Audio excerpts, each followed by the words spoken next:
مفتی سلطان کے بیانات کے لیے مفتی سلطان آفیشل کو سبسکرائب کریں۔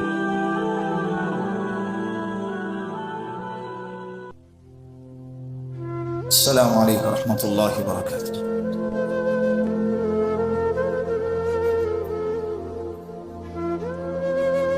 دس روزے مکمل رحمت والا عشرہ ختم ہوا، 11 تراویح ہو گئی اور 16 پارے ہو گئے۔ ہماری بات چل رہی تھی گزشتہ کل سورۃ النحل کی۔ نحل کہتے ہیں شہد کو۔ اللہ رب العزت نے اس سورت کی ابتدا بالکل دوسرے سورت سے ہٹ کے فرمائی، اتی امر اللہ فلا تستعجلوا۔ اللہ کا جو امر ہے اس کو لانے میں جلدی مت کرو۔ سبحانہ وتعالی عما یشرکون، اللہ کی ذات پاک اور برتر اور اعلیٰ ہے اس چیز سے جس کو تم اللہ کے ساتھ میں شریک ٹھہراتے ہو۔ مکہ والے اللہ کے رسول صلی اللہ علیہ وسلم سے عذاب کا مطالبہ کرتے تھے کہ آپ جس چیز کا وعدہ کر رہے ہیں لاؤ، کہاں ہے؟ اللہ نے کہا اتی امر اللہ فلا تستعجلوا، جلدی مت کرو، جب آئیں گا نا بھاگنے کا موقع نہیں ملے گا، اسی لیے عذاب کے مانگنے میں جلدی نہ کرو۔ اسی صورت کو سورہ نحل کا نام کیوں دیا؟ نحل کی کیا معنی؟ شہد۔ اللہ رب العزت نے اس صورت میں آیت نمبر 65، آیت نمبر 66، آیت نمبر 67 اور آیت نمبر 68، یہ 4 آیتوں پر بات ہوں گی۔ واللہ انزل من السماء ماء فاحیا به الارض بعد موتها، اللہ وہ ہے جس نے آسمان سے پانی برسایا اور مردہ زمین کو زندہ کیا۔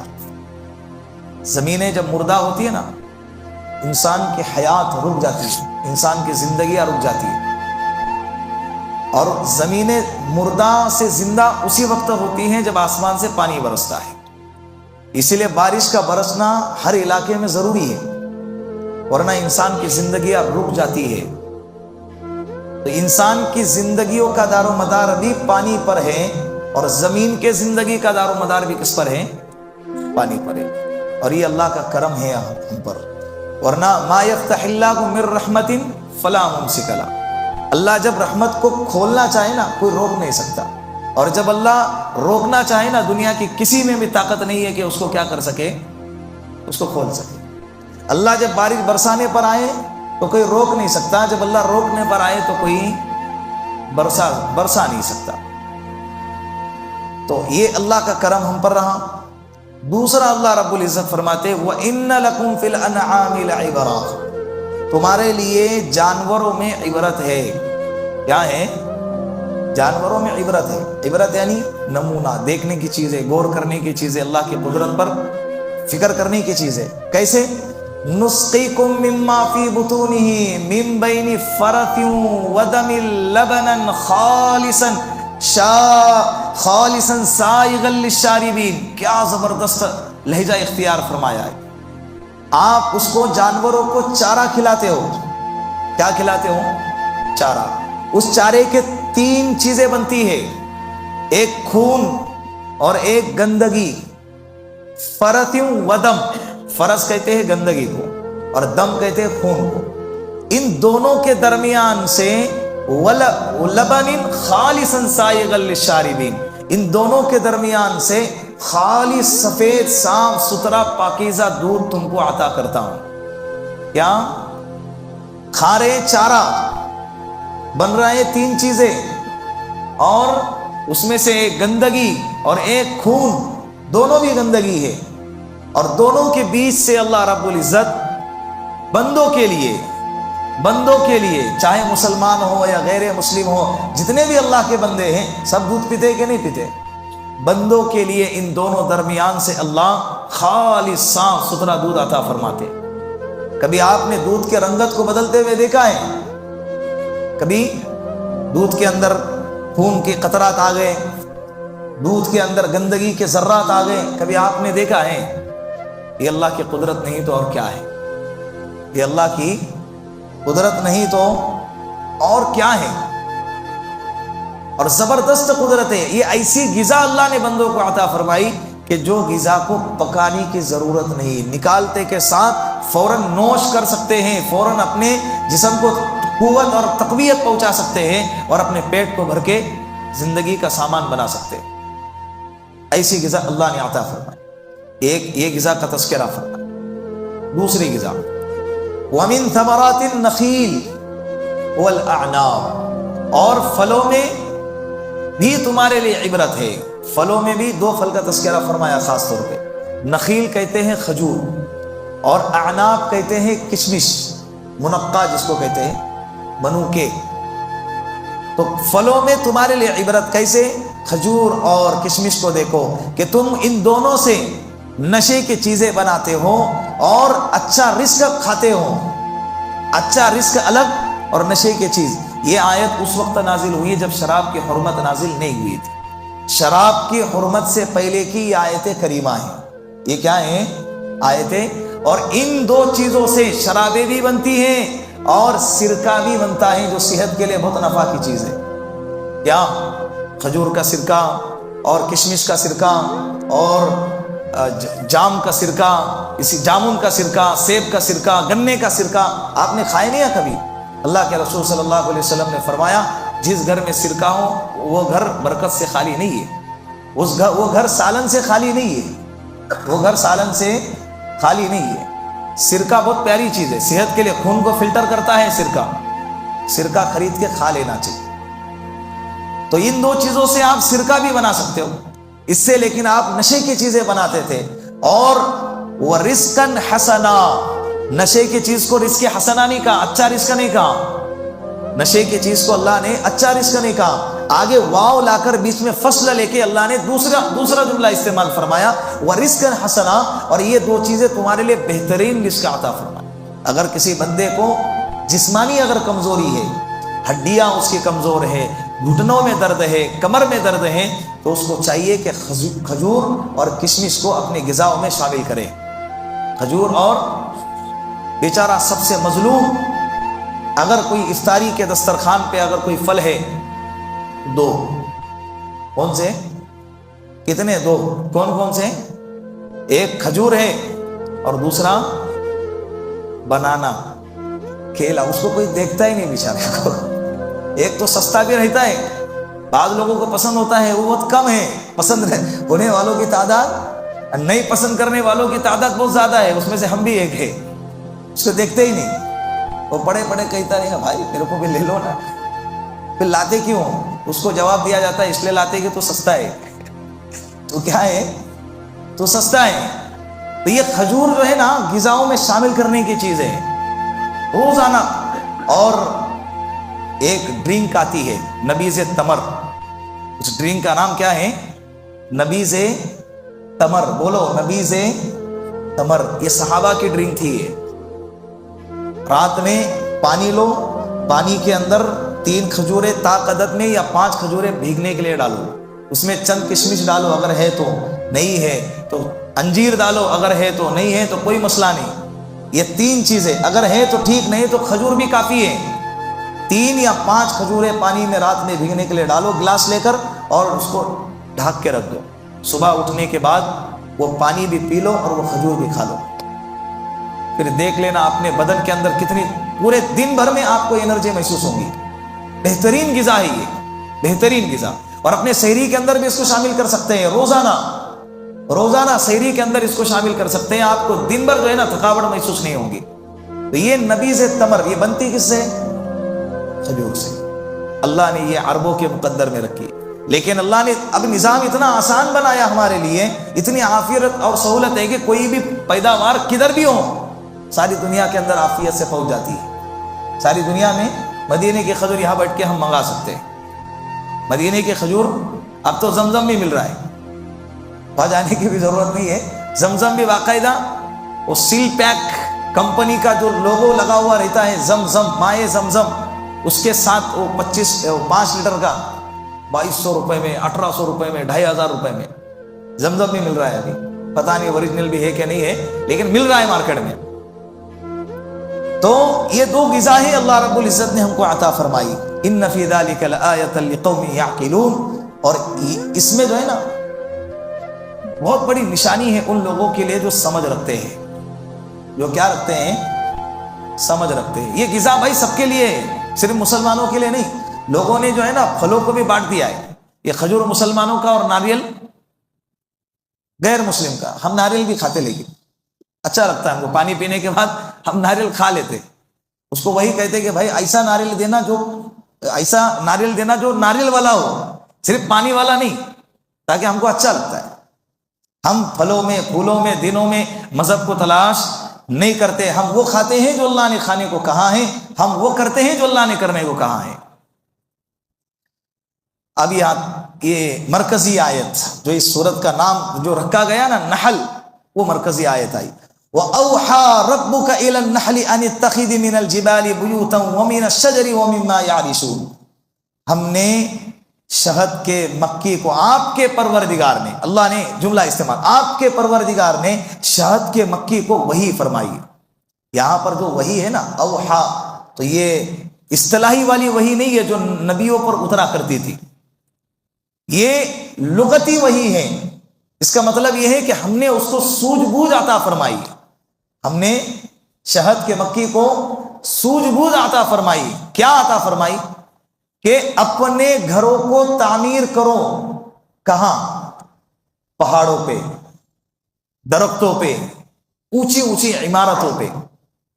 اللہ رب العزت نے شہد کی مکھی کا ایک الگ قسم کا نظام بنایا ہے جو دنیاوی انسانوں کے حکومتی نظام کے ساتھ ملتا جلتا نظام ہے.